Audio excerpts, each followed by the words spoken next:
welcome back to my channel, or welcome if you're new here. In today's video, I'm going to show you what I eat pre-workout as well as post-workout, and I'm going to show you some clips from my actual workout as well, so stay tuned for all of that. I really hope you enjoyed this video, and let me know in the comments down below if you want to see more videos like this, or what type of video style you prefer, because I always love to create videos that you guys really enjoy. But yeah, let's get straight into my breakfast, which is my pre-workout meal, and then we'll head to the gym. See you guys! Alright, so for breakfast, of course, I can't go past some oats, and recently I've been obsessed with baked oats, as well as plunger coffee. So if you saw one of my recent videos, I got this plunger French press coffee thing, and I'm literally obsessed with it. I think it just tastes so much better than instant coffee. Like, don't mind me, I could still go for an instant coffee, but this just takes it to a new level, and I think I prefer this to, you know, actually getting a coffee out as well, because I find it isn't as bitter as like an espresso coffee, and it's really fun to like sit there and then plunge it. And here you can see Christian's pouring himself a cup of coffee, and then I'll pour myself one. It's just really satisfying as well to have to, you know, wait a bit for it to brew and then to plunge it. I don't know, it's just one of those kind of morning rituals that I have now that I really, really enjoy. So I would recommend, if you're a coffee person, to get one of those plungers. Now I'm making my baked oats, so I'm adding in some zucchini in here. And to be honest, the zucchini does change the texture a bit, so it doesn't cook all the way through if you add in zucchini. However, I just like to have zucchini in my oats, and I don't know, I don't mind that it's not fully cooked in the center. So, you know, if you want it like a proper baked oats, I would say leave out the zucchini, but I personally love it. And today in the middle, I'm putting some strawberry and rhubarb jam that I bought for the first time recently, and it's really, really yum. But you can put anything on the inside. Sometimes I like to put peanut butter, Biscoff would be amazing. But yeah, it's just kind of fun to have like a little surprise in the middle of your baked oats. I will leave the recipe that I use in the description box below, but as I said, if you add the zucchini, it doesn't cook the full way through. But anyway, this is what it looks like, and it's super, super yummy. It's basically like having cake for breakfast. So the outer edges are all kind of cakey and everything, but the inside is slightly undercooked because of the zucchini. But yeah, I just topped it with some drizzled peanut butter, and it's honestly so good. And I served it with my coffee. I just use almond milk with my coffee, and yeah, that is my breakfast. As you can see here, it's like a little bit raw on the inside, but personally I kind of like that. So yeah, that is my baked oats for breakfast, PB&J baked oats, super, super tasty. And yeah, the recipe will be in the description box below. Okay, now onto my workout. So I've actually recently started a new training plan by a girl named Sherelle, and it's really, really good. It's really effective. I just honestly like to switch up my workout routine all the time, and I love trying out different people's plans. Like, obviously I am a PT, I could totally write my own plan, but I just like to try new things, and I find when I put myself outside of my comfort zone, that's where I grow the most.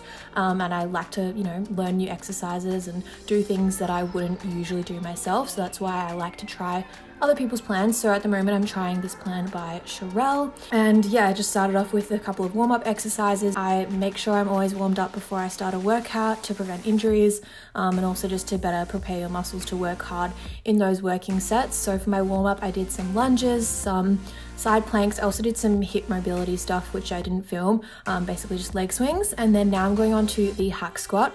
So I actually haven't done a proper hack squat in like years. I just don't usually put it in my program, but it was, oh my gosh, so effective. So if you have a hack squat at your gym, definitely try it out. Try it out with like minimal weight first, because it is a lot harder than a regular squat. Just the movement is a bit awkward, but it really, really targets those glutes. So would recommend trying that out if you haven't already. Now onto some dumbbell Romanian deadlifts. So these are really good. My favorite type of deadlift is probably the trap bar deadlift, but dumbbell Romanians would probably come a close second. I just find that they're really, really effective at targeting the glutes and the hamstrings. And yeah, I just really like the way, you know, you can hold the dumbbells. It's just slightly more comfortable for me than a regular barbell deadlift. And yeah, super, super effective, and just making sure that I'm really focusing on those muscles that I'm working. And now I'm going on to some lunges. So obviously I did the bodyweight lunges with the warm-up, and now I'm using 7.5 kilogram dumbbells. This actually wasn't too difficult, and next time I'm probably going to go up in weight, but it definitely targeted the glutes and the quads as well in this one. It's a really, really good exercise to have in your routine every week. I feel like if I don't do lunges for an extended period of time, they get a lot harder. But if you just do them, you know, once a week, then you kind of stay consistent, and yeah, they're definitely a really functional movement and really good to have in your routine. Next up, we are doing these back extensions, they're called, but really they're targeting my glutes and my hamstrings. So I'm really focusing on squeezing my glutes with every single rep. That's going to really target my glutes, because obviously you could be using your back here, but you want to focus on the glutes. All right, now onto some single leg extensions. I love the leg extension machine. It just really targets those quads, and doing a single leg one is also really good. Having those unilateral movements kind of sprinkled in with your bilateral stuff is really good. It really helps iron out any imbalances you have with the symmetry of your muscles in your body, you know, because you're using the same weight for both legs. So for example, if one leg finds it a bit harder, it's gonna slowly catch up over time to the other leg who's also doing the same weight. So yeah, it's really good to sprinkle in some unilateral stuff to your program. You know, things like lunges are a great one as well. But yeah, I really love this movement. And then we have that supersetted with some calf raises. So here we're using the seated calf raise machine. There's also a standing calf raise machine in most gyms. I personally like them both equally.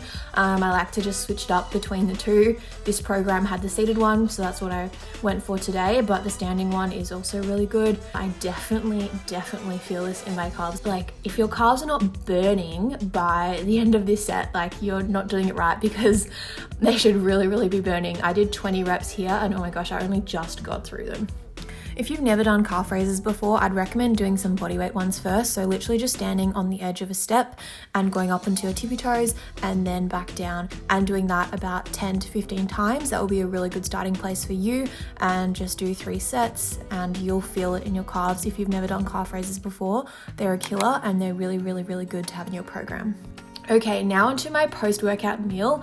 I actually had meal prepped this lentil soup a couple of days before, and this was my last serving, and I'm just heating it up on the stovetop in a little pot, and I just add a little bit of water to kind of thin it out a bit, because it had been in the fridge for a couple of days. It kind of thickened up, but oh, it tastes so good. It's got a bit of curry powder, you know, some garam masala, cumin, all that good stuff in there, as well as a whole heap of lentils which have lots of protein in them. This is a very budget friendly meal. You know, if you want something that's pretty quick and easy to make and also really not very expensive, this is a great go-to. And I just served it with some focaccia bread and some parsley on top, and oh my gosh, this was so satisfying.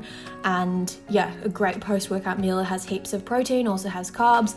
You know, I use olive oil to cook it, so it has a little bit of fat in there too, and it's, yeah, just a great meal. Alrighty, so I really hope you enjoyed this video. These meals were super nutritious and wholesome. They all contained protein, carbs, fats. The meal beforehand, I wanted to focus more on carbs, and the meal after, I wanted to focus a little bit more on protein. If I wasn't having lunch straight away after, I definitely would have had a protein shake or some kind of protein style snack. I love like a protein chocolate mousse thing, which I make with yogurt. If you've seen any of my other videos, you probably will have seen that one already. But yeah, I was tossing up having that or having lunch, but it was pretty much lunchtime when I got home, so I was like, I'll have lunch. But yeah, that's kind of what I do. I try to have some good source of protein afterwards to help replenish my muscles. And yeah, I hope you guys enjoyed this video, and I'll see you in the next one. Bye.